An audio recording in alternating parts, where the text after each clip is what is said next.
Buenas tardes a todos y todas. Vamos a retomar las actividades. En esta mesa tenemos el gusto de contar con la presencia de los cineastas Carlos Echeverría y Rosendo Ruiz. Esta entrevista se titula Filmar en y para la región. Así que bueno, en primer lugar les queremos agradecer su presencia y disponibilidad. Vamos a hacer una rápida introducción a los dos realizadores y comenzaremos con la entrevista primero con Carlos y luego con Rosendo. Carlos Echeverría es un documentalista fueguino formado en la Escuela de Altos Estudios de Múnich, de Alemania.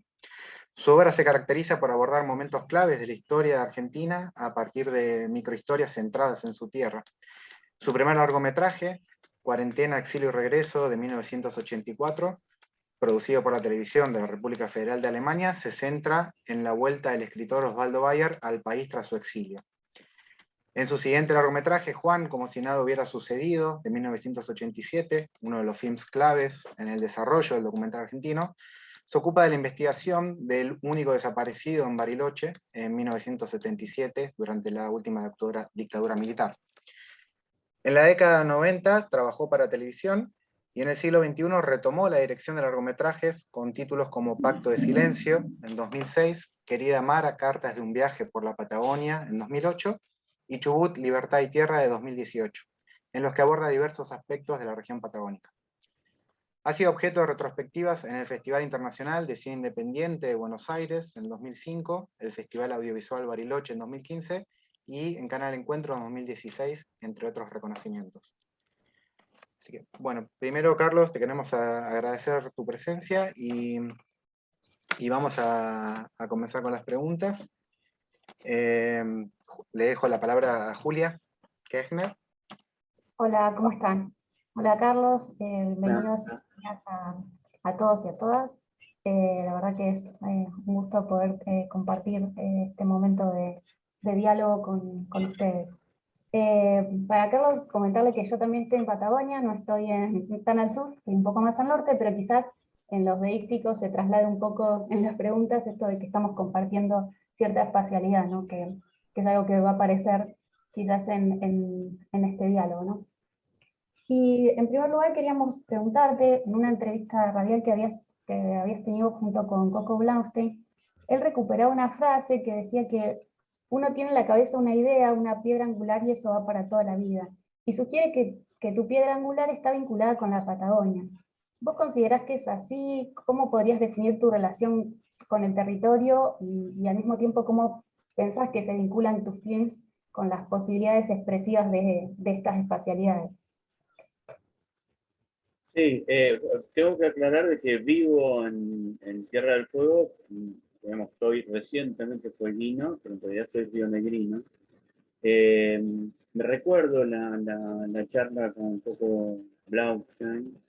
Me parece que hablamos más que nada desde el punto de vista de esa piedra angular de la motivación política en general. Y bueno, por lo que recuerdo, digamos, compartimos y yo reconocí, digamos, que esa piedra angular, o sea, llama fundamental, es, digamos, puso en movimiento todos los proyectos. De todas maneras, hay una dedicación mía especial a la Patagonia, bueno, porque es mi territorio, y bueno, buscando siempre en lo posible una contribución a, al conocimiento histórico de la Patagonia, a la cultura, por aquello también de contrarrestar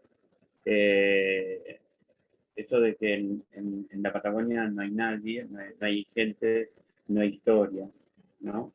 Que bueno, viene ya de largo, viene hasta de la mal llamada campaña del desierto, ¿no? Un poco lo del desierto sigue estando presente en general, digamos, en el imaginario nuestro argentino, y especialmente en aquellos que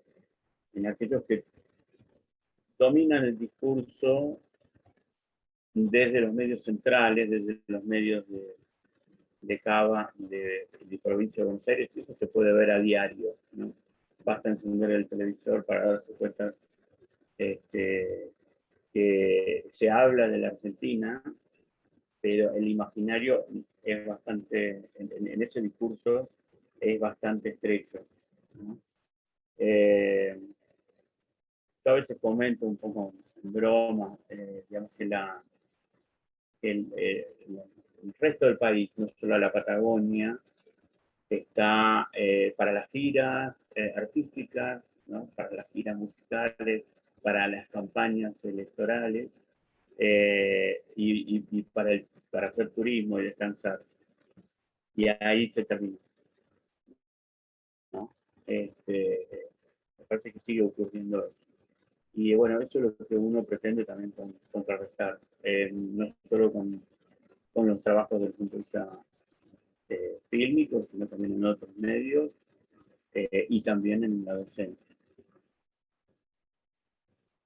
Claro, por eso me pareció interesante esa conversación con Blasque, porque en esa idea de politizar la Patagonia aparece la necesidad imperiosa de historizar, y al mismo tiempo en todas tus películas está muy presente la cuestión de la desigualdad en distintas facetas. Claro. Y nos preguntábamos, y perdón Pablo, voy a desordenar un poco nuestro esquema, pero estas son cosas que pasan a veces en las entrevistas. Nos preguntábamos, en términos de cines regionales, que es interesante observar, digamos, el trabajo de la historia, esto que vos también traías ahora a colación, y cómo partiendo de historias locales, hablas de historias de mayúsculas, tanto nacional como internacional, ¿no? Entonces queríamos preguntarte un poco, bueno, si ese interés por la historia está vinculado con esto que mencionas en relación con lo político, y cómo crees que eso se imprime o genera ciertas características en relación con el cine regional. Sí, en el caso mío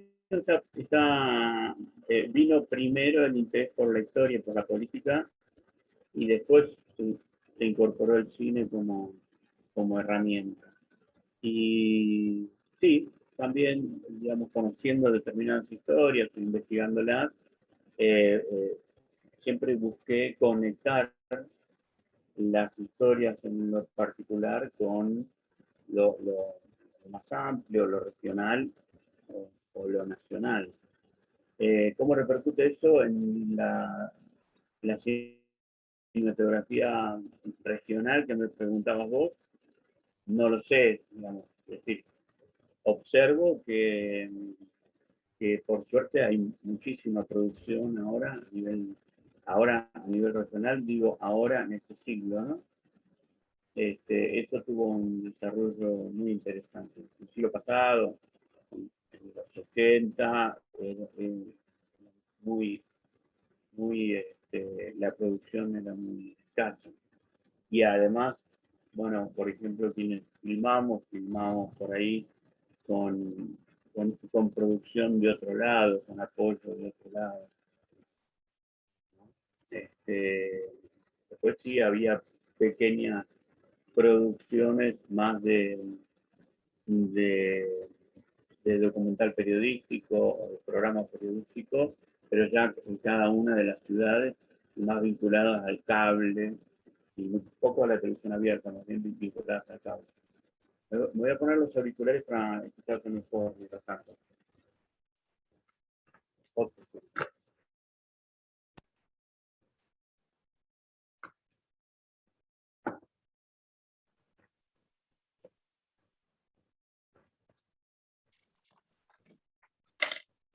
¿Ahí escuchás? Sí, perfecto. Sí, mucho mejor. Bueno, no sé si... Sí, no quería retomar... La respuesta. Sí, sí. Quería retomar una cuestión que mencionaste sobre el apoyo, que decías que te había que buscarlo en otro lado. Y justamente eso veíamos revisando tu trayectoria, que es bastante evidente eso, en parte por tu formación en Múnich. Se pueden observar estos lazos internacionales. Pero además de la migración, esto justamente veíamos que continuó en películas más recientes, no solo en las primeras obras, como Pacto de Silencio, incluso colaboraciones en proyectos de realizadores foráneos como Farocki y Janine Merapfel. Si bien, digamos, todos estos lazos y estos apoyos que mencionás quizás son más relaciones establecidas individualmente, ¿vos creés que son una condición indispensable para la producción de cines regionales? No, no, yo, digamos, en aquel tiempo no nos quedaba otra y realmente yo también insistí poco, tampoco eso me fue muy bien, porque había una cosa fundamental en los proyectos nuestros y la posibilidad de conseguir financiación, por ejemplo, de Alemania o de España o de Inglaterra, que, bueno, voy a ser bastante sintético, ¿no? Este, voy pronto, digamos, al tema. En algún momento, si la financiación era española o alemana o de algún lado o de otro lado, tenía que pasar un francés por cuadro, digamos. Lo vimos incluso hasta en obras de los años 80 de Pino Solanas, cuando él consiguió apoyo francés, pero también tuvo que incluir a un francés en historia, en la narrativa, y también determinó la forma de narrar, los temas que se trataban. Yo ya veía que a mí me interesaban temas que me eran urgentes, me parecían urgentes para nuestra propia historia. Y ya, bueno, quedaba descartado de plano de que no iba a haber ningún interés. De hecho, bueno, en determinadas historias no lo hubo. Pero ese problema estuvo y se puede ver en la filmografía argentina, especialmente de la de finales del siglo pasado, que siempre hay un ida y vuelta, ¿no? Algún actor español o argentinos que van para Madrid. No me acuerdo ahora exactamente de todos los ejemplos, pero hay muchos. Y realmente era un condicionante muy grande. Después el otro condicionante era que hay un gran dominio, sigue habiendo un gran dominio por parte de la televisión en Europa, que es, si bien están los fondos regionales de apoyo, digo por provincias, lo determinante es el apoyo de la televisión. Y la televisión tiene, digamos, como los programas, los distintos días tienen como una especie de comisión directiva de redactores que toman cada guión y prácticamente se atribuyen modificarlo a gusto y placeres. Termina siendo el director un ejecutante del proyecto de alguno de los redactores que están en esa comisión. Voy a uno de los casos que vos mencionaste, ustedes me dirán, yo no sé, lo hago muy largo, pero vos mencionaste Pacto de Silencio de 2006. Bueno, hay 4 versiones de Pacto de Silencio. La cuarta es la que está acá, digamos, en las plataformas de Argentina, que es la que terminé definiendo completamente a mi gusto. Y había, por ejemplo, 2 ejes muy interesantes, una diferencia cultural importante. Yo utilicé, digamos, la figura de un personaje criminal de guerra como una excusa para abordar la influencia de los migrantes alemanes de la posguerra, la influencia política sobre sus sus propios hijos, sobre las siguientes generaciones, utilizando escuelas, instituciones como herramientas. A mí me interesaba esto. A ellos les interesaba el alemán criminal de guerra fugitivo que llegó a estar en la Argentina. Ellos focalizaban sobre el fugitivo que se fue de allá, y yo focalizaba en otra historia. ¿Y todas las versiones las montaste vos? Sí, todas las versiones las monté yo. Dos fueron para televisión y 2 fueron para cine. Entonces hubo una versión en el cine en Alemania distinta a la que está acá. Además de, bueno, de tantas cosas diferencias que tenemos desde el punto de vista narrativo, ¿no? Digo, entre latinoamericanos y europeos.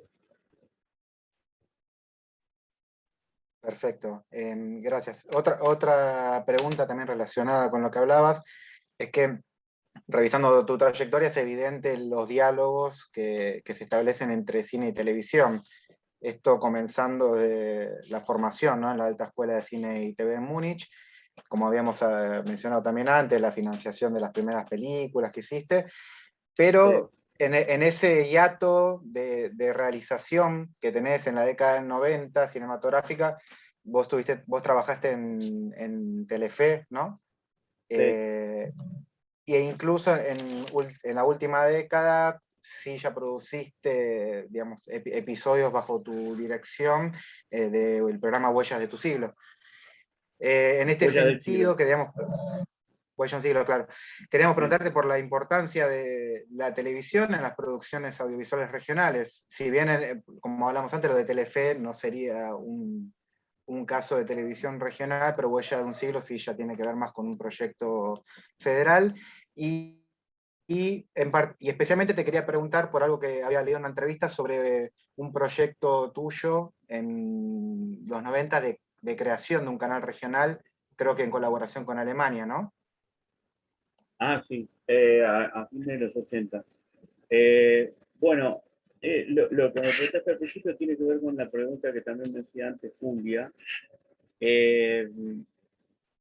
Bueno, la participación digamos, de trabajar en Telefe tuvo 2 razones. Una económica, en los años 90, pero en paralelo también política, por la masividad de la televisión. En realidad, digamos, ya en el 90, 91, bueno, uno no sabía que iban a existir las plataformas, pero la verdad que las anhelaba, porque decía, bueno, ¿cómo hacemos para difundir nuestro mensaje, las historias que queremos contar? Está todo bloqueado, o están bloqueados los canales de cable, o están bloqueados los grandes medios. Entonces, la idea fue, por ejemplo, tratar temáticas que eran tabú, como por ejemplo lo que había ocurrido durante la dictadura, los desaparecidos, la represión, los crímenes, tratarlas en un medio que era, seguro que era masivo. Vos decías que no es federal, pero bueno, digamos, Telefe llegaba justamente a través de todas las repetidoras y todo, era muy notable, digamos, como llegaba, incluso tratando por ahí algún tema espinoso, entre comillas, un sábado a las 11:30 de la noche. Así que bueno, eso. Lamentablemente, es decir, bueno, eh, gané mucha experiencia allí. Yo ya venía de una experiencia de televisión de investigación para la editorial Der Spiegel de Alemania. Así que cuando yo entro estos 2 años a Telefe, estábamos de todas maneras, era un lugar satelital, digamos, un programa aparte, no formábamos parte de todo el canal. Venía ya con un entrenamiento en periodismo de investigación. Eso hizo que también perdiera práctica desde el punto de vista cinematográfico, ¿no? Adquirí determinados vicios que después tuve que ir sacándomelos, ¿no? Los advertía yo solo cuando utilizaba la cámara, cuando iba a hacer algo, no, esto lo trae de hacer algo urgente, ¿no? Y después, bueno, incluso fui corresponsal de Canal 9 acá en la Patagonia, y pasé de hacer películas de más de una hora o informes de 48 minutos a hacer informes de 2 minutos, ¿no? Que prácticamente lo decidía entre que terminaba de hacer la historia y el momento en que lo tenía que emitir. En ese momento se emitía por coaxium. Así que prácticamente uno redactaba y grababa la historia de qué se trataba para que lo terminaran de editar en Buenos Aires adentro del auto, ¿no? Bueno, y no recuerdo la tercera pregunta era respecto a un canal. Sí, hace poco encontré documentación de ese canal. En realidad iba a ser una productora para toda la Patagonia. En el año 85, con Esteban Bacher, el hijo de Osvaldo, y Esteban Engel, otro periodista también de la Agencia Alemana de Prensa, empezamos a buscar qué fundación daba apoyo a proyectos que tuvieran que ver con medios de comunicación en el resto del mundo. Y bueno, más allá de nuestras diferencias políticas con las fundaciones, por ejemplo, bueno, la única que se dedicaba a proyectos, con algunos proyectos muy interesantes de radio y televisión en Costa Rica y en África Central. Bueno, empezamos a intercambiar con la fundación ligada al Partido Liberal Alemán, y la Friedrich Naumann. Bueno, y ahí empezamos a generar un proyecto y se fue desarrollando, y el proyecto, la idea del proyecto, que incluso llegamos a hacer un relevamiento por toda la Patagonia, desde Ushuaia hasta Neuquén. Yo hice un viaje con un representante de la fundación, viendo cuál era, entrevistando a todos los titulares de canales de televisión de la Patagonia, a ver qué les parecía recibir por 2 años, o 2 años y medio, gratuitamente, un informe televisivo semanal o quincenal, había que ver, de toda la Patagonia. Lo que se trataba era el proyecto era descentralizar, vieron que la información sigue estando, digamos, como los ferrocarriles concentrados en Buenos Aires y en una sola dirección hacia el resto de las provincias. Entonces, la idea de nosotros era desde una ciudad de la Patagonia que estuviera conectada con el aeropuerto y todo el otro, y estaban muy entusiasmados los de la fundación, que iban además a poner el dinero, y también estaban muy entusiasmados casi todos los canales. Recuerdo que me han dicho, tenemos sed de tener ese tipo de producciones, queremos colaborar, podemos ser corresponsales.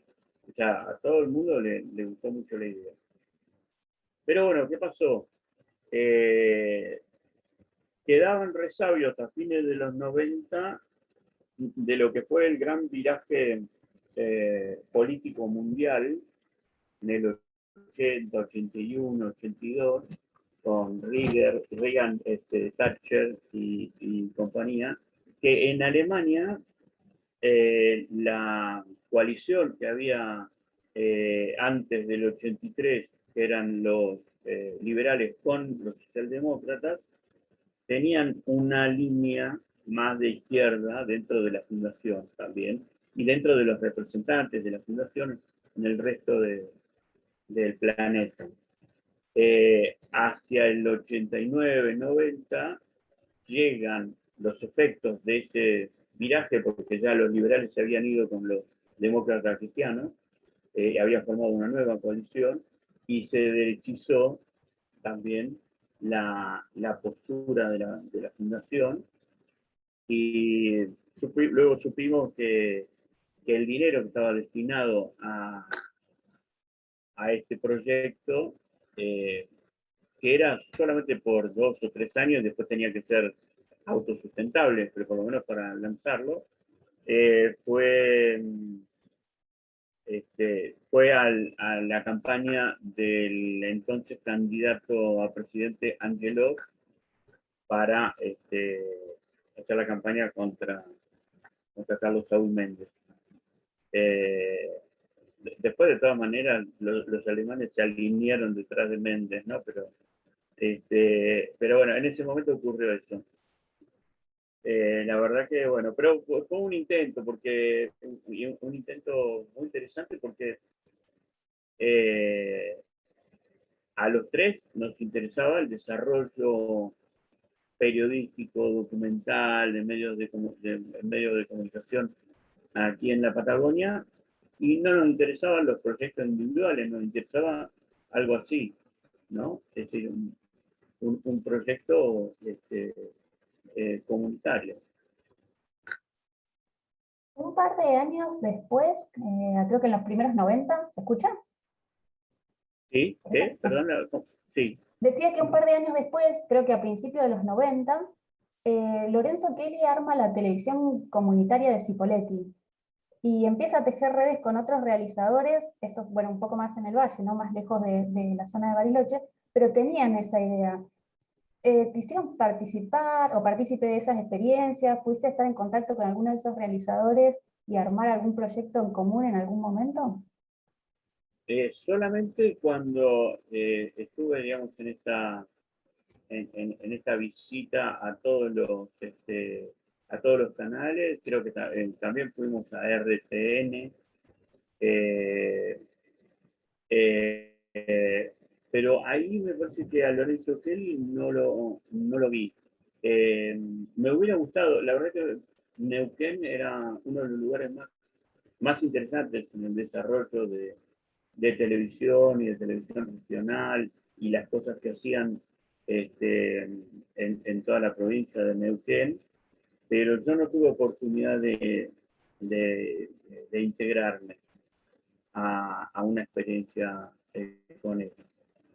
No llegamos nunca a hablar, digamos, de esa posibilidad así tan concreta, ¿no? Que yo me fuera a vivir a Neuquén y participara, pero los proyectos que se desarrollaron ahí fueron muy interesantes, seguro. Pensamos también que películas como por ejemplo Juan como si nada, la filmaste en 16 milímetros, que era un formato para ese momento bastante subestimado, que era el formato que también usaban, bueno, Kelly, Procopio, que en su momento ellos también tenían la posibilidad de producir solo en 16, que parece algo común, ¿no?, a los realizadores de la zona. Y eso más la necesidad de que tuvieses que emigrar para estudiar, podríamos pensarlas como algunas marcas de quienes producen por fuera del AMBA, y si es así, digamos, ¿qué otras cosas vinculadas con la forma de producir y exhibir podrías nombrar en relación con tu forma de trabajo? Sí, yo la verdad que no recuerdo que acá en la región se haya filmado mucho en 16. Sé que hubo algunas experiencias Super 8, y ya después se pasó al Lumatic o al Super VHS. Yo a partir del 90 filmé mucho en Super VHS. No diría, digamos, que el 16 tiene que ver con una característica regional. Ocurre que yo todavía era estudiante en la Universidad de Cine de Múnich, y prácticamente todas las producciones, especialmente las de la sección documental, había una sección de ficción también, se filmaban en 16. Es decir, todavía en ese momento el video era mala palabra, era mal visto. Teníamos incluso una isla de edición en video y estaba desierta siempre. Todos estaban editando, todos estaban haciendo montaje en celuloide.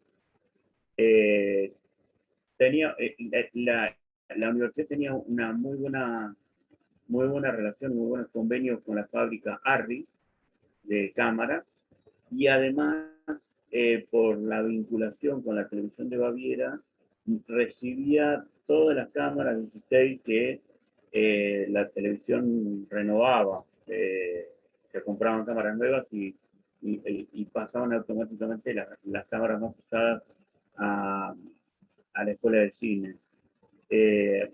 Así que fue algo automático, es decir, tanto Cuarentena en el 83, como un mediometraje que hice en el 84, o Juan, se hicieron en 16. Después, algunas otras cosas también hice en 16, incluso ya en este siglo, en Pacto de Silencio, pero venía de ahí, en el caso particular mío, pero aquellos que estaban haciendo documental, pienso por ejemplo en Alejandro Fernández Mocán o Tristan Bauer, también filmaban en 6 milímetros. Cosa que tenía una dificultad grande en la difusión, porque para pasar una película en el cine prácticamente había que llevar uno, tenía que llevar el proyector, y y si no, si llegaba a haber algún tipo de apoyo para que se proyectara en un cine común y corriente, en 5, había que hacer, digamos, y era un gasto importante, soplar, digamos así, la ventana, ampliar a 35, o sea, hacer un negativo 35 y una copia 35. Era bastante complicado. Claro, y ahí se vincula con esto, con algo que hablábamos al principio y con una pregunta que quedó ahí en suspenso, que es que si sabes qué pasa con tus películas cuando llegan a proyectarse en los lugares eh, que son filmados, ¿no? Digo, ¿qué pasó? Pienso, no sé, en la imagen cuando estás mostrando el monumento de Roca en pleno centro de Bariloche, ¿qué pasa con los barilochenses cuando propones esas resignificaciones? ¿Y qué sucede en esos espacios de distribución que claramente nunca son los tradicionales? Bueno, a veces supongo que sí, que ya pueden haber circulado en los espacios más tradicionales, ¿no? Pero quizás no los estrenos no pasan por los cines, ¿no? De tus películas. Si sabes, digamos, qué te devuelve los conciudadanos, ¿no? Sí, podría remitirme hacia 2 o 3 casos en particular. Así como lo que vos decís de Querida Mara y lo del Monumento a Roca en la Plaza de los Pañuelos. No tuvo tanta difusión esa película, la tuvo más por la televisión pública o por el Encuentro, y después, bueno, por las plataformas. Y ahí, bueno, lo que más recibí fue no tanto el tema de Roca en la Plaza de los Pañuelos, que también aparece, digamos, en otros trabajos, sino el registro y el dar a conocimiento, pero ya en una narrativa, de los vitrós de la Catedral de Bariloche, donde está, digamos, es muy interesante cómo está puesto en escena el rol de la Iglesia Católica en el sometimiento e intento de exterminio de los pueblos originarios, ¿no? De ahí incluso vitró hasta de Roca, de Alsina, o de el Lonco Namuncurá vestido con uniforme del ejército argentino. Bueno, eso, digamos así, produjo quizás un poco de sorpresa, incluso para muchos que iban a la catedral, pero por ahí no registraban la suma de las imágenes, ¿no? De todas estas obras que son de la época de la década infame, o de la primera década infame, como un homenaje a la llamada campaña del desierto. Es decir, el centro cívico como un fortín del desierto con su mangrullo, la catedral bueno, y otros trabajos que han hecho para homenajear a Roca y también al Perito Moreno. Con respecto a la repercusión en los lugares, perdón, yo diría que con Juan hubo una fuerte repercusión porque no se sacaba el tema, porque son temas que incluso hasta mediados de los 90 no se tocaban. Yo lo digo ahí en Juan, y se puede ver incluso en el archivo, no sé, de Clarín, en el 93, Clarín todavía decía los resabios de la lucha contra la subversión, los excesos, todo ese tipo de vocabulario. Y después, bueno, Juan nunca se pasó acá en la televisión abierta, salvo en la repetidora de Canal 7. Después, con Pacto de Silencio también hubo reacciones muy interesantes. Durante las 7 o 8 semanas que tuvo la película en un cine de Bariloche, y también a posteriori, sobre todo a través de correo electrónico, de personas que tenían incluso alguna vinculación con la temática, o directamente la tenían, y les había cambiado la óptica de observación de la temática y hasta de su propia familia.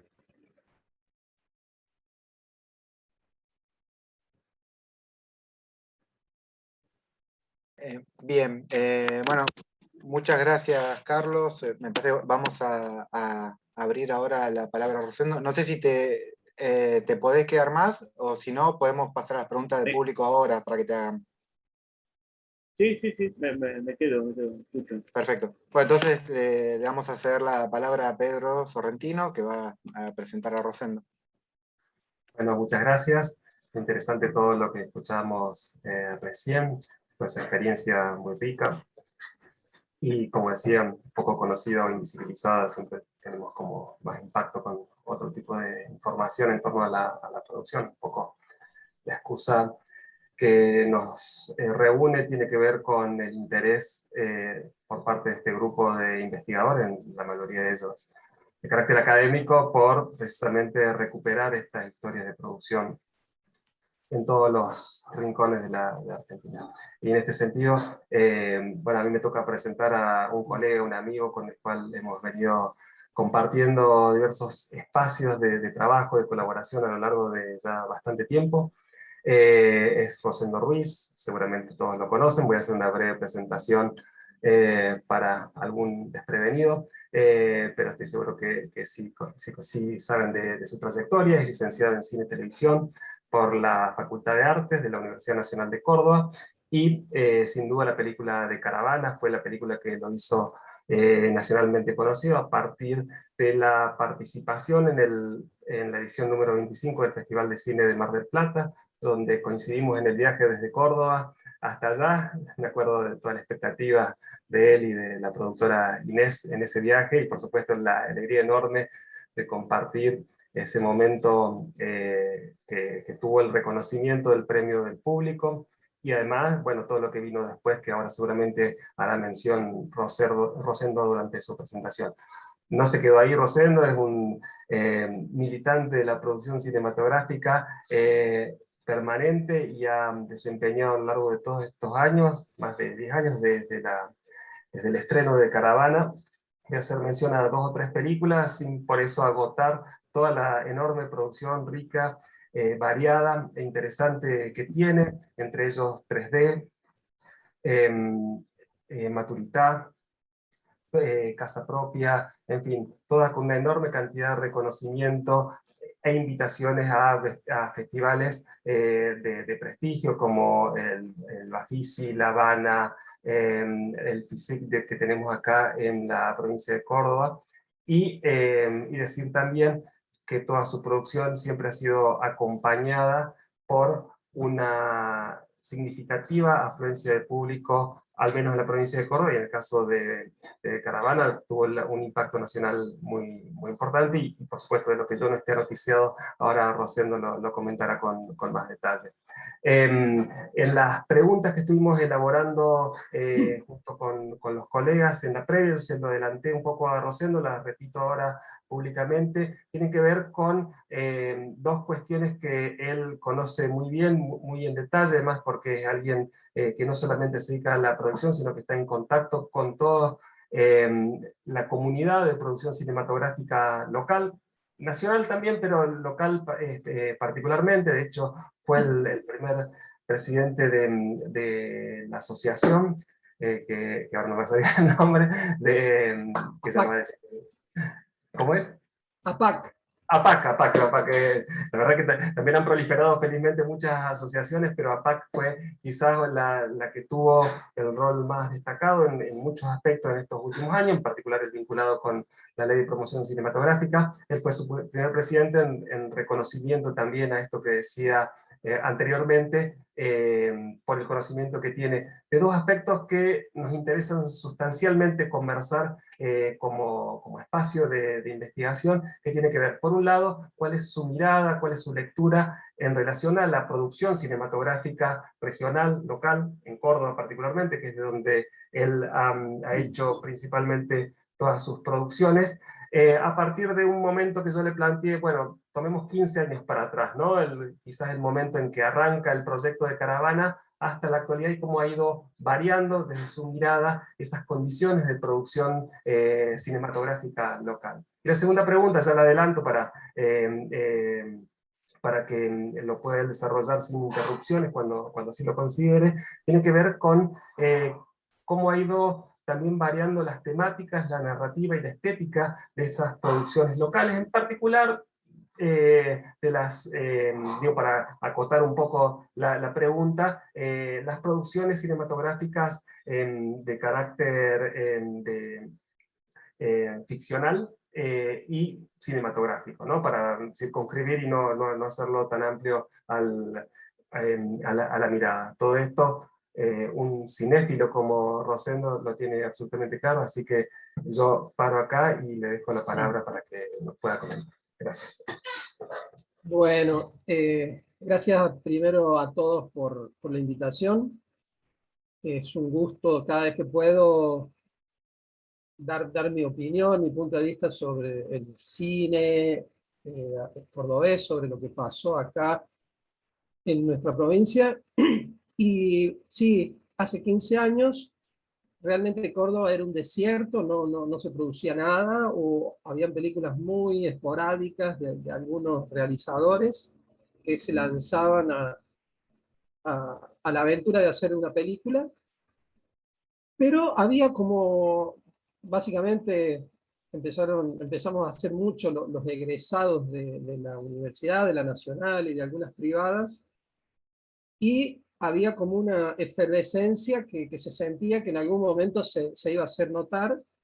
Algunos colegas de mi generación, yo estudié cine al comienzo de los 90, vieron que el único camino era irse a Buenos Aires. Yo un poco me rebelaba contra eso, decía, es injusto que me tenga que ir de mi provincia, de mi ciudad, de mis afectos, de mis vínculos, para poder hacer lo que quiero.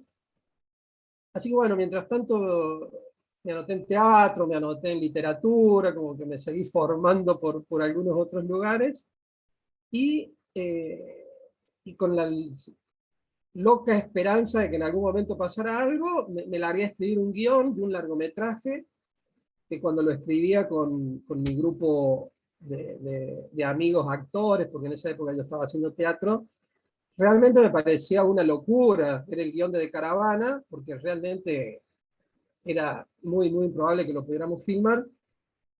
Pero bueno, motivados por las ganas de hacer, de producir, de hacer algo, escribimos el guión, y tan es así que toda esta comunidad que les comentaba que venía surgiendo del cine, empezó a hacer presión. Me acuerdo que lo primero fue que se hizo un grupo de mail, que se llama Córdoba Produce Cine, y ahí nos empezamos a contactar y a enojarnos, poníamos ahí los enojos que cada uno tenía, hasta que bueno, de Agencia Córdoba Cultura, Dintino trajo unas clínicas del Inca, y para eso había que tener un proyecto escrito. Y por suerte, anteriormente nos habíamos largado de escribir y teníamos el de Caravana. Y ahí creo que ese fue un momento de bisagra, cuando se hicieron esas clínicas, que surgieron de ahí 3 películas que lo que ganaban eran la posibilidad de presentarse al Inca, que era como bastante difícil acceder al Fondo de Fomento del Inca. Y bueno, por suerte accedimos y se filmaron las 3 películas. Y yo creo que una clave de lo que sucedió y sigue sucediendo en Córdoba, porque por suerte cada vez la producción cordobesa crece. Este año nada más se han filmado ya como 10 largometrajes en la ciudad. Es increíble, es el primer año que tanto se filma. Películas, estoy hablando de películas hechas con los fondos del Inca, ¿no? Películas preclasificadas en el Inca, sin hablar de películas independientes o cortos.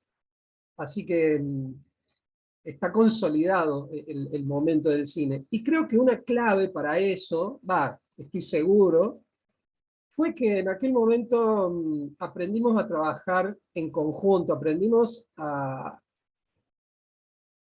no darle rienda a nuestros egos. Éramos 3 directores, 3 películas muy distintas, y la clave fue que decidimos trabajar juntos, tanto para la realización de las películas. Éramos productores nuevos, entonces cualquier consulta que teníamos para el Inca la hacíamos en conjunto.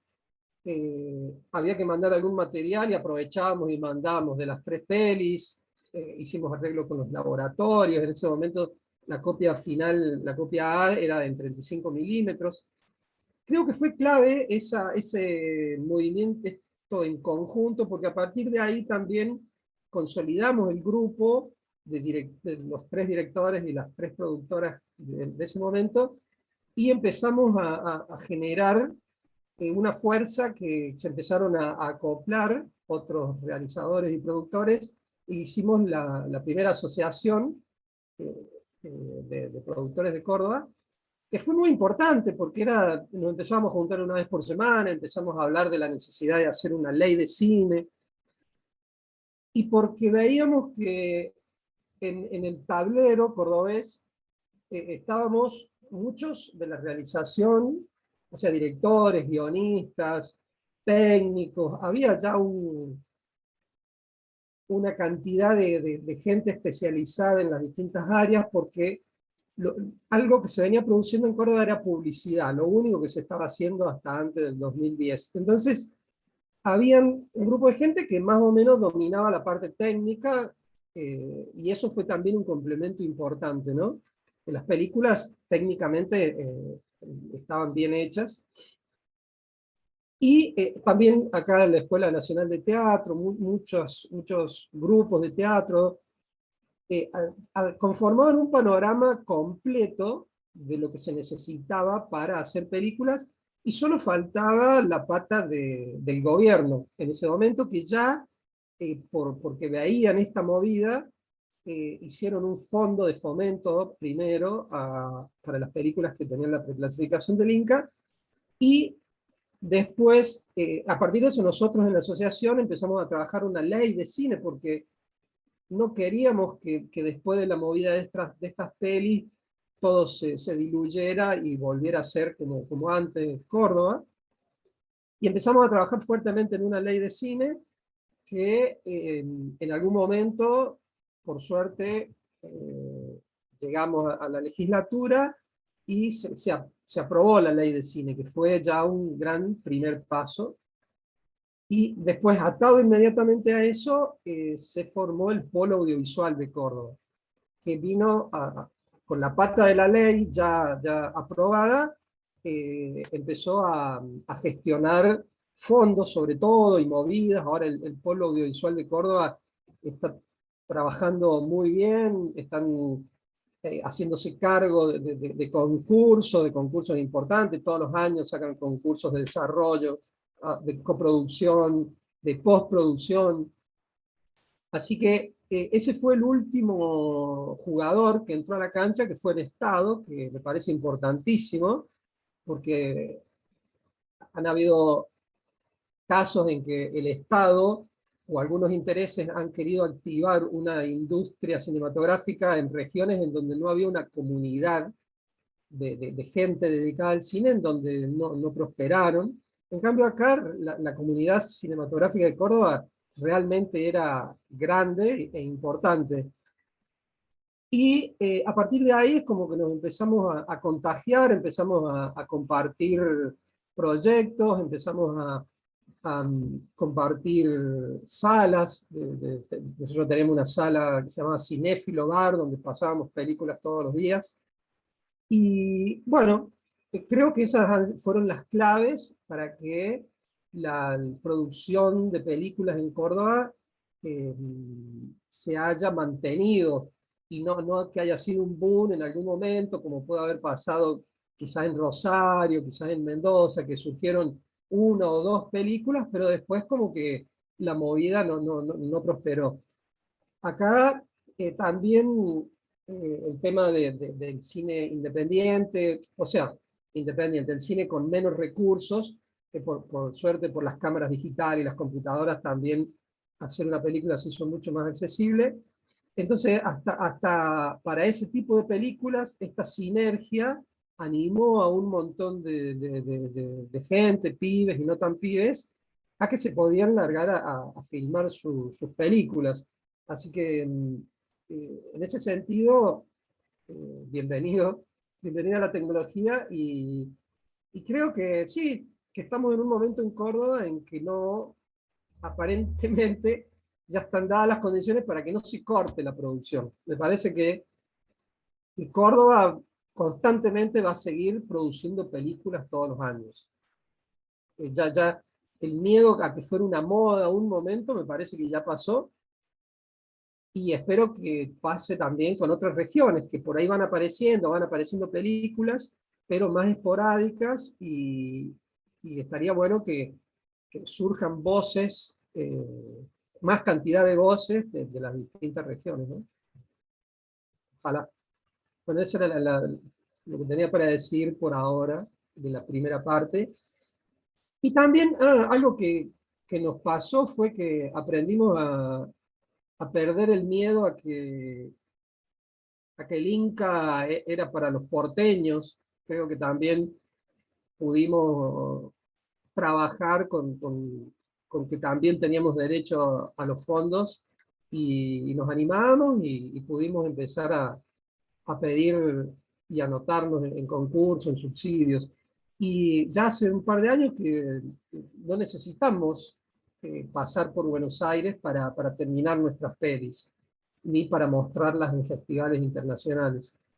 Como sí fue, por ejemplo, con las primeras, que las últimas copias eran en 35 milímetros, y acá en Córdoba no había laboratorios. Pero hoy por hoy en Córdoba hay estudios de postproducción, hay equipamientos se pueden filmar 2 o 3 largometrajes grandes a la vez, que hay equipamientos para todos, y equipo técnico de gente también para todos. Así que creo que ya, nunca hay que descansar ni cruzarse de brazos, hay que seguirla peleando, pero creo que estamos ya en un momento de consolidación. Y respecto a las narrativas que me preguntabas, Pedro, me parece que ya desde la génesis de esta nueva movida, perdón, porque también fue clave en el momento en que nos unimos, las 3 productoras de las 3 películas, no solo para producirlas, sino después para estrenarlas y para comunicarlas.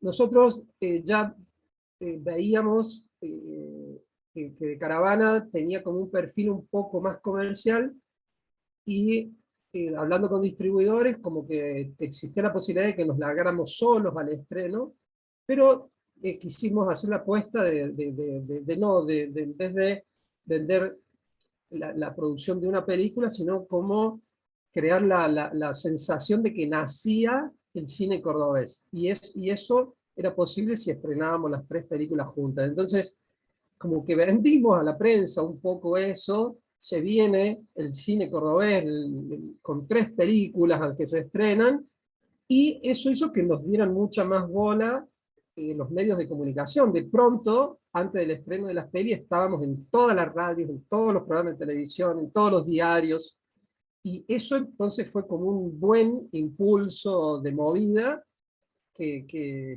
hizo que trascendiera solo al ambiente del cine, a ese ambiente más chico, ¿no? Es como que de pronto estábamos en boca de todos los cordobeses. Nosotros con De Caravana, acá en Córdoba estuvimos 19 semanas en cartelera. Es como que fue un boom de público y de cine cordobés. Y bueno, y ahí lo ato a esto con las distintas narrativas. Por suerte también las narrativas no eran similares. Ya de entrada eran películas muy distintas. En ese momento Hipólito era una película de época, más clásica. El invierno de los raros, una película más intimista, con otros tiempos. Y la nuestra, que era una película un poco más popular y dinámica, si se quiere.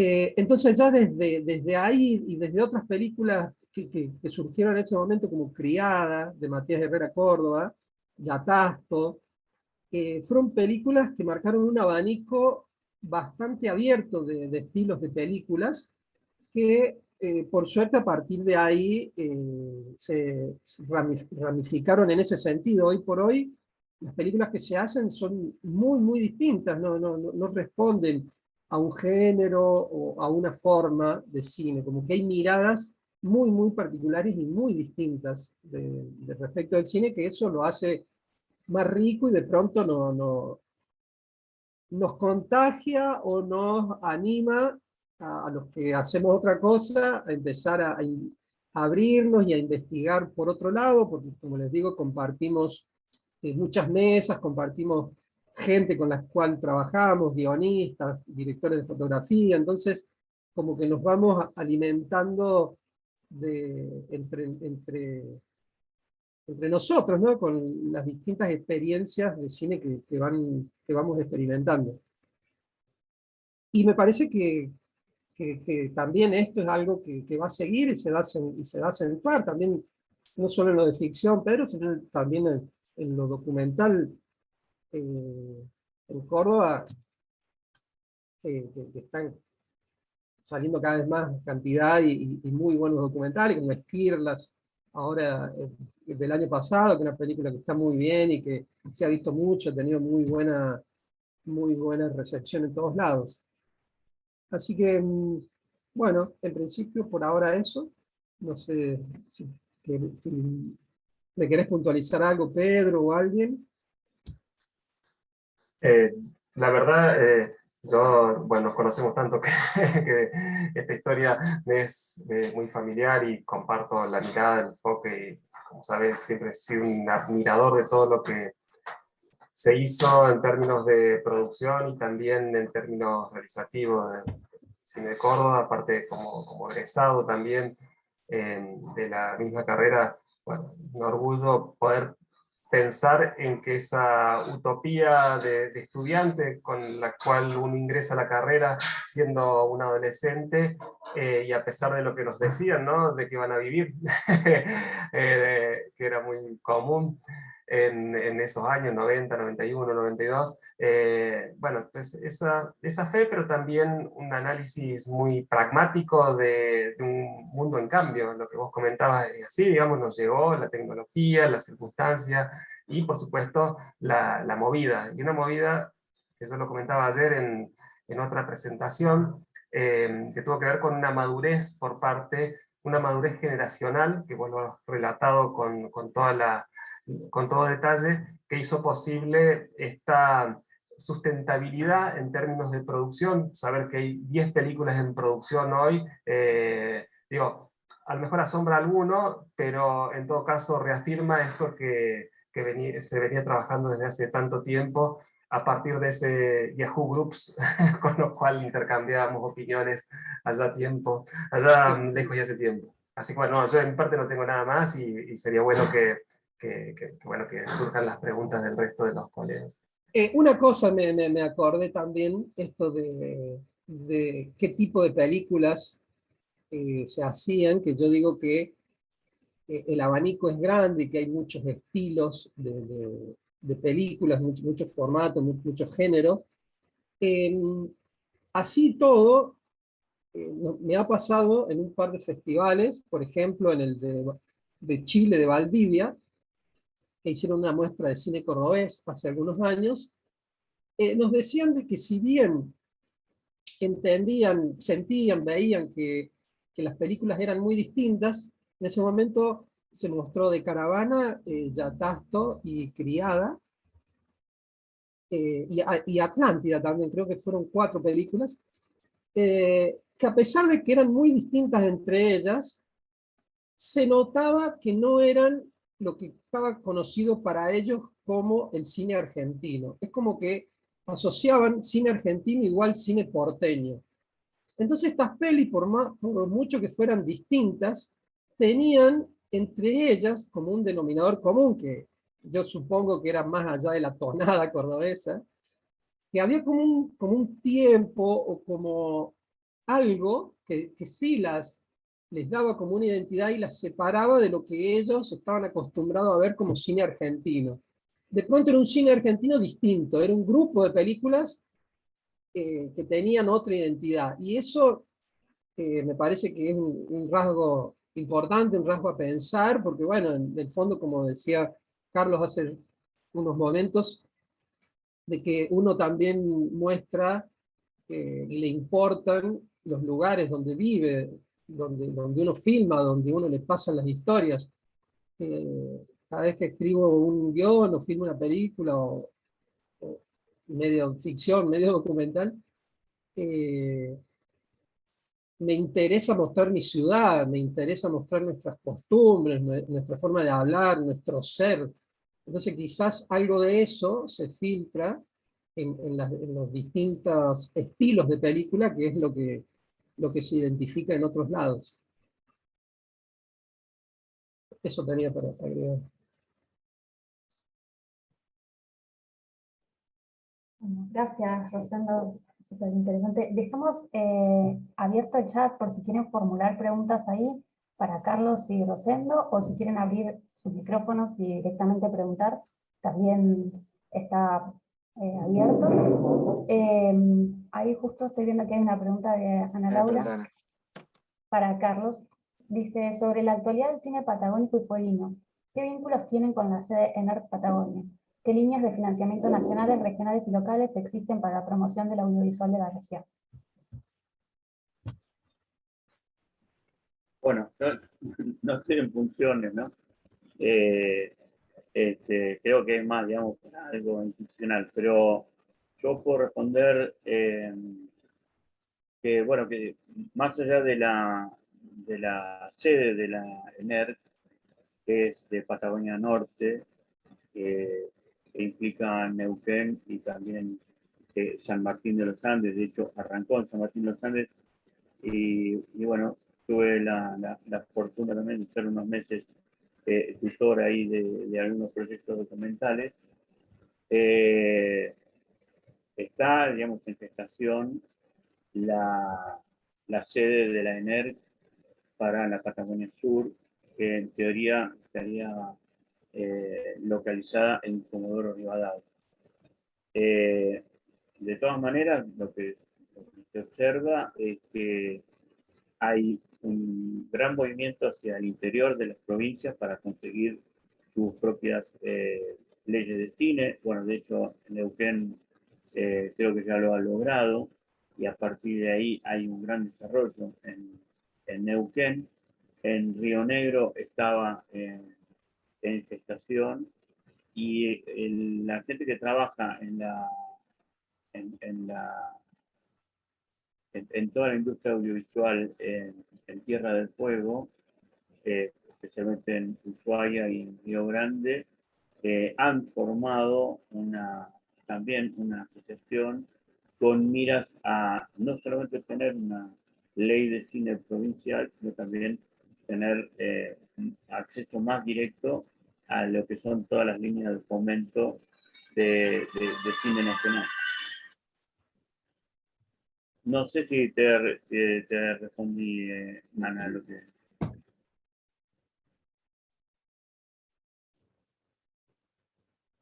Ahora no escucho. Creería que Estás sí, no sé, muteada. Ah, estaba silenciada, pero sí, mientras se animan a preguntar, yo le escuchaba recién a Rosendo y pensaba en qué distintas son las estrategias de reconocimiento en uno y otro caso y en distintos tiempos, porque obviamente están produciendo en distintos momentos, digamos, en el comienzo de sus carreras, en distintos momentos, ¿no? Y digo, bueno, en Córdoba parece que hay un relato ya instituido, o por lo menos en discusión, en relación a que si hay un nuevo cine cordobés, o si hay un cine viejo cordobés, un cine tradicional, lo mismo en Tucumán, que también hay ciertos debates en relación con el cine tucumano, y en Patagonia esas narrativas todavía parecieran que sigue vigente esa lucha discursiva que te propones, Carlos, en cada una de las películas, ¿no? En relación a con politizar, historizar, narrar también las producciones artísticos-culturales. Y la pregunta era, digamos, de qué manera creen que han sido sus recorridos para lograr cierto reconocimiento, y si esos, pensaba en esto que decía Rosendo, ¿no? Pareciera que la estrategia que siguieron fue apelar a lo regional, pero creo que en el caso de Carlos no. Entonces, si pudieran comentar un poco cómo han sido esas estrategias de yo quisiera reconocimiento, sería comentar, interesante. completar un poco la pregunta recién de Ana.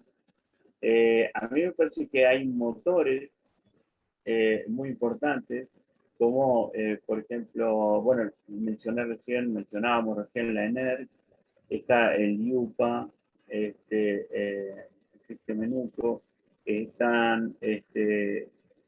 la parte audiovisual de la Universidad Nacional de Río Negro, y en las distintas provincias están allí, y también en la licenciatura en medios audiovisuales en Tierra del Fuego, están allí los motores, no solamente de formación de personas que se van a dedicar al audiovisual o ya se están dedicando, sino de nuevos proyectos, de proyectos que se han hecho. Me parece que a partir de las universidades, especialmente las universidades nacionales que están en las distintas provincias patagónicas, hay aquí un gran impulso para el desarrollo audiovisual. Y a propósito de lo que comentaba antes, Rosendo, de Córdoba, yo me acuerdo que en el 86, 87, fui varias veces a Córdoba, invitado a seminarios o charlas o pasar películas, y me acuerdo que me decían, Carlos, habría que armar algo acá, habría que armar una escuela de cine acá. Y yo me acuerdo que la idea me gustaba porque había realmente mucho interés, como comentaban recién, pero mi temor era lo que expresaba también, ahora no me acuerdo quién fue el que intervino, mi temor era, bueno, vamos a formar una cantidad de personas y ¿qué van a hacer? Digamos, ¿de qué van a vivir si no había apoyo hacia afuera de Buenos Aires, lo que era Buenos Aires, dentro de Buenos Aires, el Inca, para documental, como gran apoyo, entregaba 10 latas de película. Cada lata de película de 120 metros son 11 minutos de material, eso era todo. Es decir, después había que revelar, después había que copiarlo, volver a copiarlo cuando estuviera terminado. Bueno, disculpa que me me pasé un poco de la... y vos estás preguntando, Julia. Sí, justamente acá en Córdoba también la UNC fue como el gran semillero de toda esta gente que salíamos con ganas de hacer películas, que salíamos, nos recibíamos y no teníamos dónde. Entonces ahí fue como empezó esto de esta fuerza grupal que hizo que, bueno, que la Agencia Córdoba Cultura se moviera y trajera al Inca para que nos dieran las primeras clases de cómo presentar películas al instituto. Obviamente acá también fue un motor muy importante y lo sigue siendo. Lo digo porque hago películas con Pedro, hemos estado en un proyecto de realización de una película con alumnos de la universidad, con una película taller que hemos hecho con alumnos de la Escuela de Cine y la Escuela de Teatro. Y las ganas que tienen de los pibes universitarios de producir y de meterse en el medio es muy fuerte. Y bueno, muchos de ellos han estado ya trabajando en estas películas, en estas 10 películas que se han hecho. Muchos de los chicos, Pedro, que trabajaron en ese proyecto, ya han estado cumpliendo roles menores, pero ya han estado metidos en las producciones de estas nuevas. Sí, Sí, dicho bueno. sea de paso, hay mucha gente de la Patagonia que va a estudiar cine a Córdoba directamente. O sea, Sí, esto ocurre ya hace bastante. sí, sí, somos una usina. Un polo de atracción también. No sé, Julia, si está no recuerdo bien cuál era la pregunta, pero no sé si está contestado o no. No, en relación a las formas en que fueron construyendo el reconocimiento como cineastas o el reconocimiento del cine que van produciendo en sus lugares de trabajo. Sí, sí, también está habiendo otro problema que es que el reconocimiento, bueno, no sé si problema, pero hay muchas películas que se les agota el recorrido, tendrían que haber más circuitos, más salas, bueno, no solo subirlas a las plataformas. Nosotros ahora en la pandemia subimos todas nuestras películas a YouTube, las liberamos ahí, y algunas, no en YouTube, sino en otras plataformas importantes también. Pero bueno, uno por ahí las larga en esas plataformas, pero estarían mejor si hubieran más circuitos, más festivales. Acá en Córdoba necesitaríamos un muy buen festival de cine de Córdoba, porque en Mar del Plata y Bafise, que son nuestras dos primeras ventanas, no sé, reciben miles de películas por año, entonces como que no nos quedan muchas plazas en los festivales, ¿no? Me parece que están haciendo falta más muestras, más festivales, de pequeños festivales, como el de Río Negro, que mencionó Carlos en un momento, que era un festival muy, muy hermoso, que ¿cómo es? Dejó de existir. No, sigue vigente, de hecho esta semana se está haciendo. Ayer, ah, miércoles, jueves y viernes está el concurso de cine Cipolletti que existe desde el 80 y algo, 83. yo fui al de, creo que era no, sí, de Bariloche, que era de, los directores eran, no me acuerdo cómo se llamaba, pero los directores Carriqueo. artísticos eran Roger y Pablo Mazzola. Ese no está más. Ah, sí, ese era a rodar Río Negro, pero después se transformó en el FAB, Festival Ah, Audiovisual Bariloche, ah, y hace años ya que lo dirige Diego Carriqueo, ¿sí? Y quedó bien, acá. Antes era itinerante y después quedó acá, Bariloche. ¿Sí? bien. Yo diría, Julia, respecto a la pregunta que hiciste, que más que nada las películas se fueron conociendo gracias a las plataformas. Hubo un momento donde yo acompañé los roles de película con proyector y todo, y viajaba por todos lados. Cuando ya no lo pude hacer, el que se dedicó mucho a la difusión fue Fernando Martín Peña, tanto con el celuloide como también a través de la televisión pública. Pero después creo que decisivo es el tema de que las películas están hace mucho tiempo en plataformas. Y bueno, hicieron ya incluso cuando eran pirateadas en VHS, hicieron un recorrido que uno realmente no tiene idea. hasta dónde llegaron.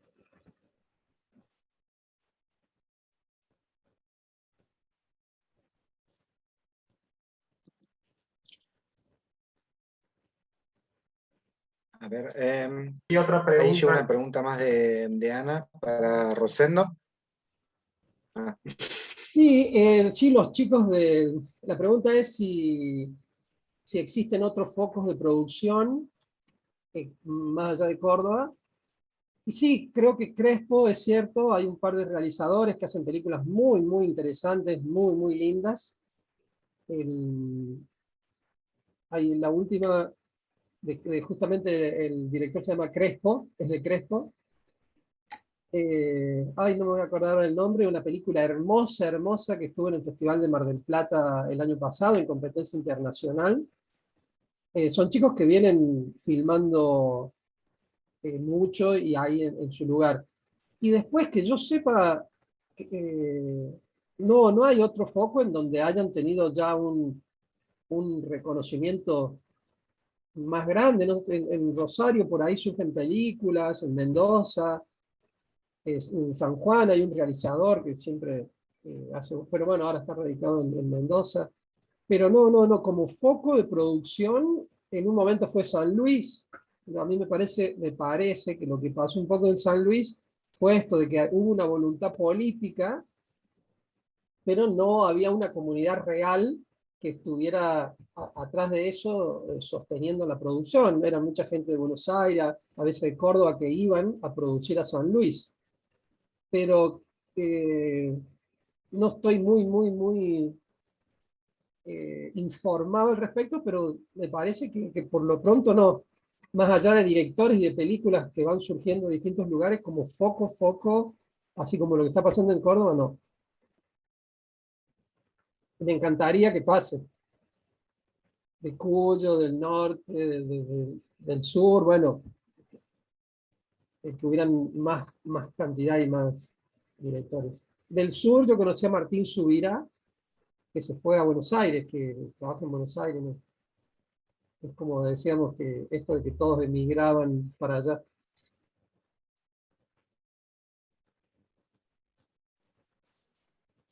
Nosotros nunca moriremos. quería, Ese es el título de la película de Hernán Crespo, que es una dulzura de película. bien, quería recuperar otra vez su opinión o pedirle su opinión sobre la televisión nuevamente dentro de estos circuitos regionales. Como dijimos antes, Carlos estudió una carrera de cine y televisión y Rosendo, por lo que tengo entendido, también en la Universidad de Córdoba.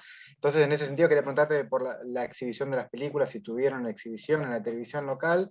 Y a Carlos, digamos, considerando que la formación fue en Alemania, y vos nos contaste sobre el proyecto este, si influenció o te marcó el sistema de televisión alemán, que justamente se caracteriza por las señales regionales, ¿no? Que muchas veces crean programas propios y que también es interesante, por lo menos en la década de los 60 y los 70, que la televisión alemana fue uno de los principales canales de financiación de cine y de exhibición en muchas zonas rurales.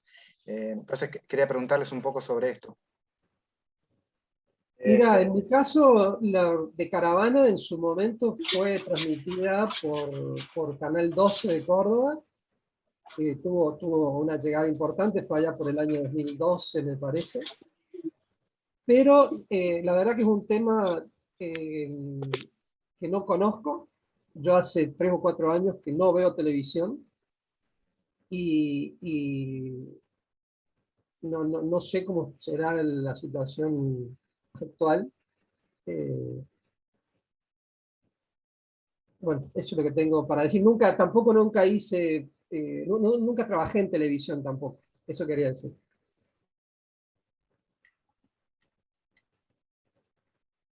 Bueno, yo coincido, digamos, que veo poca televisión también. Me parece que ahora está muy repartido con todas las plataformas. Eh, yo les recomiendo, por ejemplo, a los estudiantes que observen todos los medios audiovisuales, incluida la televisión. Pero de todas maneras ya la televisión va quedando segmentada, diría, para una determinada edad, incluso, ¿no? Me parece que está bastante repartido el esquema, si tenemos en cuenta, además, bueno, los millones de videos que se publican por día en YouTube, que ocupa prácticamente el 50% del espacio de Internet. Creo que el 39% son videos de YouTube. Y después, bueno, las posibilidades de ver o programarse cuando uno quiera cualquier tipo de emisión. Eso también cambió muchísimo la televisión. Y en particular creo quizás voy a repetir algo que decía al principio. Se sigue viendo que la televisión, tanto de cable como de aire, la de cable opera más o menos como la de aire,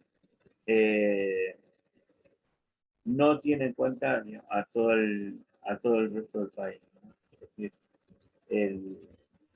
está el destinatario de su trabajo es más que nada Cava y AMBA y punto. Lo pudimos observar, digamos, con creces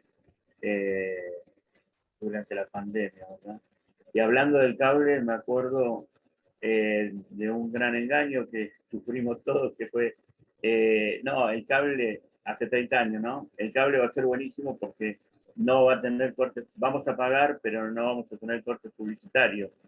Y es clavado que y 51 y 52 de cada hora tienen 8 minutos de publicidad continua, ¿no? Y por último, volviendo al principio de tu pregunta, sí, puede haber tenido que ver la influencia de los alemanes en el tema de conformar un proyecto de televisión más regional, en este caso patagónico, por el esquema federal de los medios en Alemania a partir de las distintas provincias que tienen, si bien están unidos, digamos, en canales federales, también tienen su propia programación regional, cosa que acá nosotros no tenemos. Sí lo tenemos desde el punto de vista de la radio, ¿no? Por RTA y las 50 radios nacionales, pero no lo tenemos desde el punto de vista de la radio, de la televisión pública, que es una sola emisora y no hay corresponsales, ni hay, cabeceras regionales, ¿no?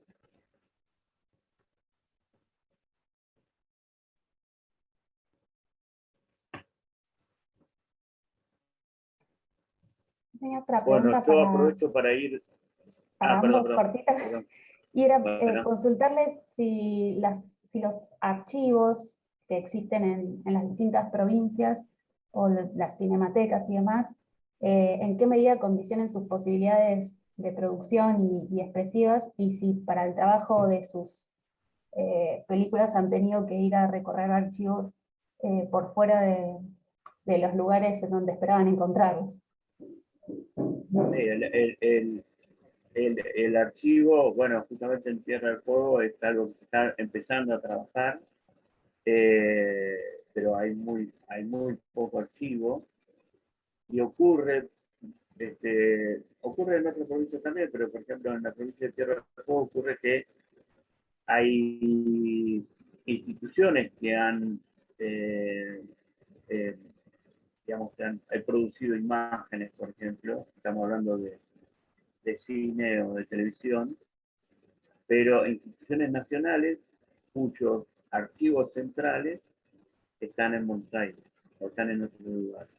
De manera que en muchos casos, no en todos, pero en muchos casos se termina recurriendo a la búsqueda por distintos estamentos en Buenos Aires. Es algo que se está hablando, se está trabajando, se está construyendo, pero en sus primeros cimientos. Y respecto acá de Córdoba, la verdad es que no conozco el tema, todavía no he trabajado en películas con las cuales he tenido que buscar material de archivo. Es un cine que todavía me lo debo, todavía no he hecho, no investigué en ese tipo de cine, lo mío hasta ahora está siendo más bien ficción, es mi especificidad. Pero bueno, Pedro puede saberlo más. Yo sé que en la universidad hay algo de archivo y creo que en Canal 10, que también es un canal universitario, también he escuchado que tienen un lugar de archivo, pero no sé mucho más. Bueno, del archivo podría estar hablando horas a partir de lo que trabajé en el Centro de Documentación Audiovisual, donde también ha sido un espacio de producción no solamente de investigación, sino de colaboración en la producción de películas de diversos documentalistas a partir hago una breve referencia en todo caso para no ir más allá, porque en todo caso interesa lo que tienen ustedes para comentar. Decía, este archivo fílmico que tiene el Centro de Documentación Audiovisual de la Universidad es a partir de las rollos de noticias de entre el 64 y los 80 aproximadamente de Canal 10, que se dio como patrimonio en custodia a la universidad para su recuperación, catalogación y demás. Se trabajó, bueno, en vastas líneas tanto de investigación como de producción particularmente de realizadores locales y nacionales. Blaustein utilizó parte del material de archivo en Cazadores de Utopías, que lo mencionaban anteriormente como en la conversación que estamos teniendo, y muchos otros, porque realmente es un material muy rico y está muy bien trabajado en términos archivísticos, todo lo que allí se lleva adelante. Su directora durante la mayor parte de los años, desde su creación hasta su jubilación, fue la doctora Silvia Romano, integrante de ASAECA, muy conocida dentro del ámbito académico y que trabajó con mucha rigurosidad y mucha generosidad también con los realizadores para que, como decía, una vasta cantidad de producciones, tanto locales como nacionales, se pudieran llevar adelante a partir de ese material que está muy bien resguardado. Yo los voy despidiendo. ¿Si me escuchan? Bueno, No, Carlos. muchas gracias, También. Carlos. Gracias a ustedes. Gracias. Gracias a ustedes. Que sigas bien. Gracias. Bien, no sé si hay alguna pregunta más para Rosendo.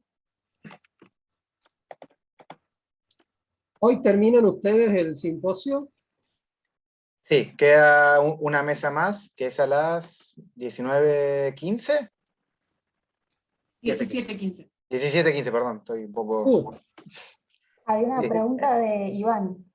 Hay una pregunta de Iván, sí, ahí te la leo. Quería preguntarle a Rosendo si podía comentar algo de su vínculo con la crítica de la cinefilia cordobesa, que también es muy intensa y es un grupo consolidado en crecimiento.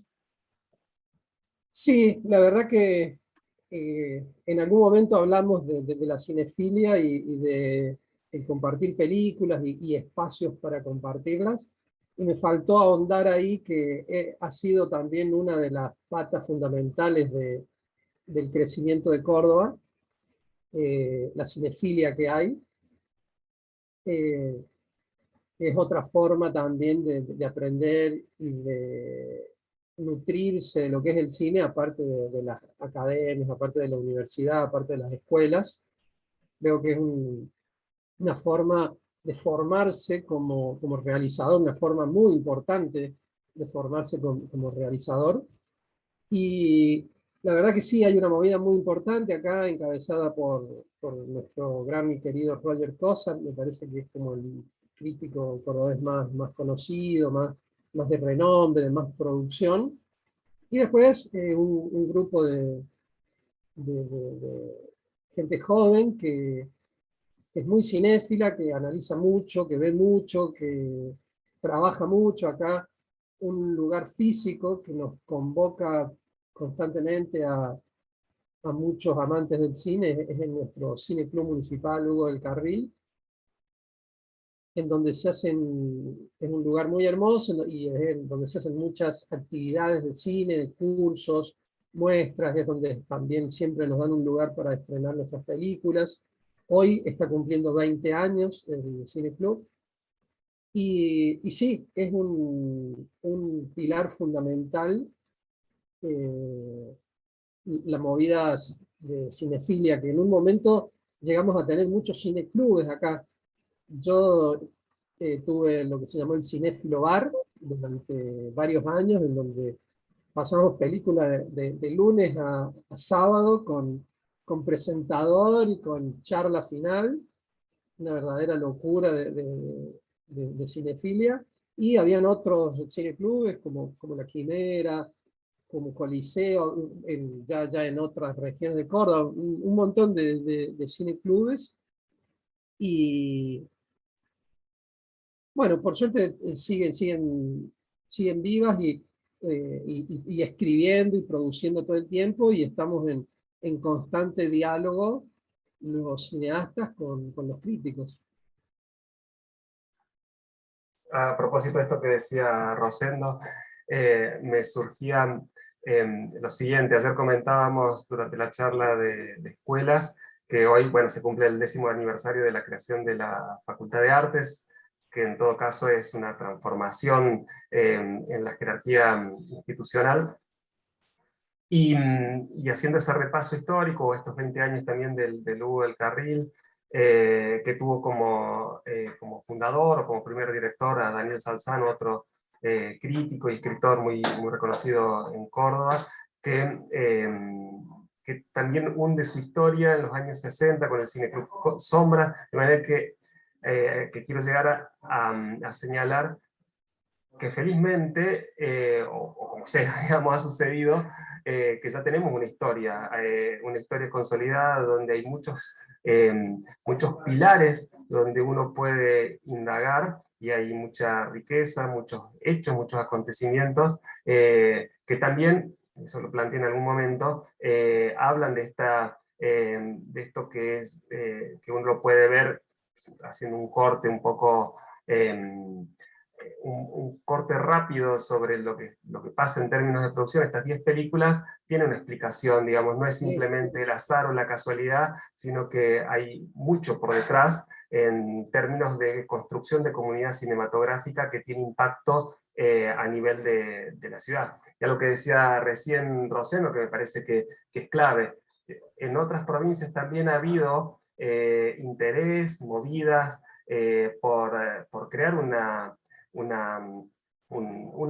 protoindustria, que tampoco podemos pensar que tiene una dimensión enorme, pero sí una dimensión al fin, y sin embargo en Córdoba ha tenido continuidad, que habla un poco del aspecto distintivo de esto que a veces nos dicen que somos la República Independiente. No, lo digo un poco en broma, no. Todos nos consideramos parte del país, pero sí es cierto que algo que también apuntaba Rosendo, ¿no? Esta idea del... A ver, ninguno de nosotros quiere caer ni en el localismo, ni en chauvinismos, ni en miradas provincianas, pero sí en este levantar la voz y en hacer escuchar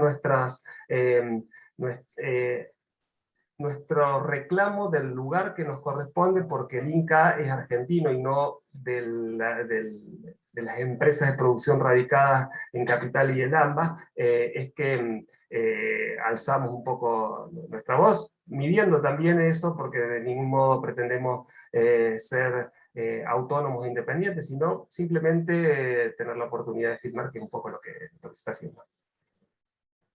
Sí, sí, tal cual.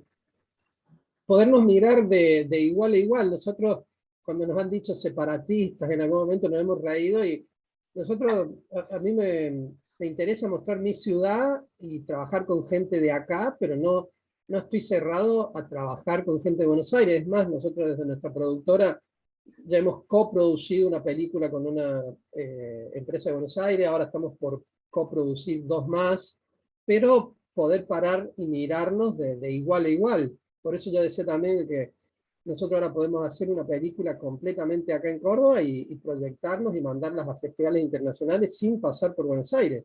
Nos interesa Buenos Aires porque, bueno, es una provincia riquísima, tenemos un montón de amigos, de historia en común con ellos, pero me parece que una de las claves también para las producciones regionales es poder sacar ese concepto de que somos del interior y hay algo ahí de perfil más bajo. Me parece que nos tenemos que parar de igual a igual. Recuperando un poco el chiste de la república separada y todo eso, quería preguntarte, Rosendo, por las relaciones internacionales que han logrado establecer o no con el nuevo cine cordobés. Lo pregunto en parte porque siempre me llamó la atención que una de las primeras películas que vos ya mencionaste varias veces, que ya Tasto, sea de un director de origen español, y que de hecho realizó su segunda película allá. Entonces quería preguntarte si, bueno, lograron algún otro lazo internacionalmente, o incluso qué recepción y qué exhibición han logrado estas películas por fuera del territorio argentino. Sí, sí, en nuestras pelis de acá de Córdoba ya están repartidas por festivales internacionales. Nosotros hemos estado desde Toulouse, Rotterdam, en varios festivales de Francia, en Taipei, y los programadores ya tenemos los contactos directamente desde acá y podemos mandar las películas sin tener que pasar por Buenos Aires. Y en cuanto a la producción, nosotros la película esta que mencionaba que hemos producido, es una coproducción con Brasil y Buenos Aires. Y la próxima que vamos a hacer también es directamente con una productora de Buenos Aires que también tiene una pata, no, perdón, de Brasil, que también tiene otra pata en Buenos Aires. Y después también, por ejemplo, pudimos llegar a un agregador de Amazon y ofrecimos nuestras pelis y eligieron De Caravana. De Caravana ya está en la plataforma Amazon para ver. O sea que los vínculos los vamos estableciendo directamente desde acá, sin negar de que Buenos Aires nos interesa y es re importante y que muchas de nuestras instituciones atienden ahí. Dos de nuestras otras películas ahora el mes que viene van a empezar a estar en Cinear. Bueno, es una plataforma que también es nuestra, pero la sede está en Buenos Aires. Pero sí, sí, como que de acá ya podemos salir al mundo.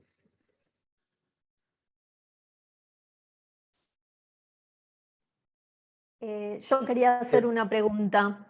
Sí, Alicia. Hola. Hola.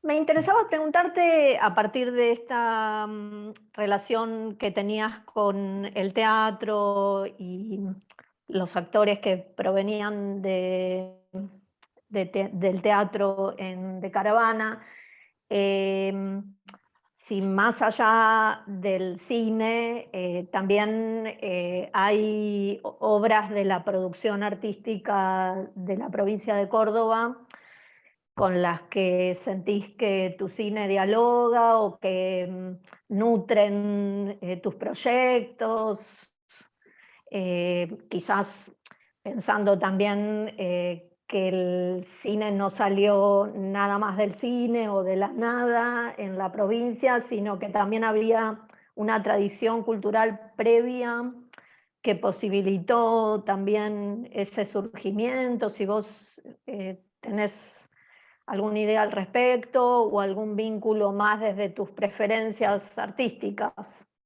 Mira,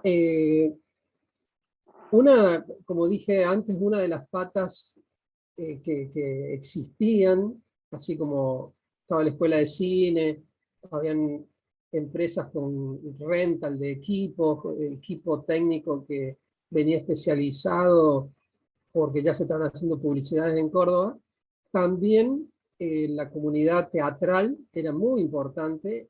En Córdoba hay un teatro independiente maravilloso de muy, muy alto nivel. Lo que pasa es que por ahí todavía son dos burbujas que no se tocan mucho, la burbuja del teatro con la del cine, no se tocan como deberían. Todos los años hay cantidad de producción. Anoche vi una obra de Córdoba que se llama Trilogía, que me pareció maravillosa. Mañana voy a ir a ver otra. En cuanto a cruces y estéticos, creo que de tanto ver teatro algo me van modificando. No, quizás mi amor por el plano secuencia en el cine tiene que ver un poco con el teatro, porque es una forma de darle al actor la posibilidad de que esté en escena durante un determinado tiempo sin que haya tanto corte entre medio, donde el actor puede componer toda una, una escena, quizás venga de ahí. Lo que sí es una nutriente para mí también a nivel de actores, de tanto ir viendo teatro, voy diciendo, uy, cada vez que escribo un guión, me van surgiendo caras de ya conocerlos en el teatro. También me gustan las películas que por ahí eligen, yo lo he hecho con algunas, a no actores, sino personas que ya ves que dan el perfil de lo que vos querés, pero antes de filmar hacemos un trabajo de entrenamiento actoral para que esa persona tenga las herramientas para poder desenvolverse frente a cámara. Por lo general no desarrollamos con ellos un personaje, no es que tienen que hacer un personaje, sino ser, o el personaje que hacen está muy, muy cerca de ellos mismos. En cambio, cuando uno trabaja con actores de teatro, podés trabajar personajes muy particulares que vos querés y que se alejen un poco de lo que es el actor. Pero la movida realmente del Teatro Independiente de Córdoba es muy, muy buena y muy abundante y muy variada. Que bueno, insisto que me parece que por ahí, sobre todo la gente de cine se tiene que acercar un poco más al teatro para justamente ver actores en primer lugar y también ver, creo que hay algunos cruces audiovisuales que uno se alimenta cuando ve teatro, que también el teatro es como mucho más libre, ¿no? En cuanto a, a la forma de expresarse. El cine como que todavía no tenemos el vuelo de que tiene el teatro, me parece. El juego lúdico del teatro, en ese escenario tiene que generarse todo. Todavía en el cine me parece que nos falta arriesgarnos, por lo menos a lo que estoy viendo del cine de Córdoba, nos falta arriesgarnos un poco más en cuanto a lo formal. Sí, y tienen toda la experiencia de Paco Jiménez, que no trabaja desde lo referencial o desde una actuación tradicional. Sí, el Paco Jiménez y La Cochera, su grupo es como uno de los pilares fundamentales del teatro cordobés, que por suerte pasó lo mismo que pasó en el cine. El teatro cordobés explotó en los 90, el Paco fue como uno de los fundadores, y sigue produciendo, pero se ramificaron muchísimas salas, muchísimos grupos de muy alto nivel. Pero bueno, yo teatro hice en la Nacional y en La Cochera, yo vengo del brazo de Paco Jiménez. Ah, no sabía. Sí, yo mis primeros inicios teatrales fueron ahí en La Cochera, con un discípulo del Paco, con Guillermo Wright. El grupo de actores de Caravana surgió de ahí, éramos un grupo de actores de teatro. Nos conocimos claro, ahí. Conocía ese dato, pero no que estaban en vinculación con La Cochera. Sí, éramos de La Cochera, hacíamos ahí. El guión yo lo escribí para ese grupo de actores, es más, lo escribí con ese grupo de actores, fuimos escribiendo desde la escritura y desde una dramaturgia actoral íbamos alimentando el guión. Ujú. Bueno, muchas gracias, muy interesante. Sí, me parece interesante pensar, más allá del teatro, toda esa tradición de una producción artística de la provincia, que también está en la base de lo que después... Sí, como decía Pedro, la gran producción que hay no viene de la nada. Hay cimientos fuertes que se han ido construyendo. Sí. Sí, sí, es muy interesante. Me pareció también interesante pensar la cuestión del plano secuencia, posibilitando también todo un trabajo desde la actuación más liberada Sí, que comentabas, que se nota en la película. sí, tengo una gran influencia desde ese lado y por ahí me cuesta despegarme de eso, por más que una de las esencias del cine es en la construcción con el montaje. Eh, la uso, obviamente, porque la película se monta, pero por ahí trato de resolver escenas. Siempre digo que si la escena la podemos contar en un solo plano, la cuento en un solo plano. Y una de las cosas creo que es básicamente este cariño por el teatro, por lo actoral, para que el actor pueda disfrutar. Entiendo que el actor disfruta mucho más de su trabajo cuando no tiene tanto corte y puede, nosotros decimos, respirar la escena, que si le hago corte cada 10 segundos y voy construyéndola con planos, es como que termino marcando yo como editor la actuación y no el propio actor, ¿no? Que ya después de 10, 15 segundos en escena sin corte ya es él el único que la puede sostener. Desde ahí viene como un amor por el plano secuencia, me parece. Y también muchas veces me surge que me da más la sensación de estar ahí con la escena, con la película, ¿no? Cuando no hay tanto corte. También por eso es mi elección. Ujú. Bien. Bueno, no sé si hay alguna pregunta más por el chat. Si no, bueno, vamos cerrando. Le agradecemos nuevamente a Rosendo. Muchas gracias por la disposición y estar acá. Gracias a ustedes. Bueno, muchas gracias también a Carlos, que ya se fue, pero bueno, esto queda registrado, así que lo decimos nuevamente. Vamos a tomarnos un descanso cortito y a las 17:15 vamos con el último plenario de este simposio a cargo del doctor Eduardo de la Verga Alfaro. El plenario se va a titular Algunas vicisitudes de la historiografía sobre cine regional en México, 1980-2021. Bueno, muchas gracias. Muy Muchas interesante el gracias. simposio, felicitaciones y que lo terminen redondeando maravillosamente. Un abrazo a todos. Gracias.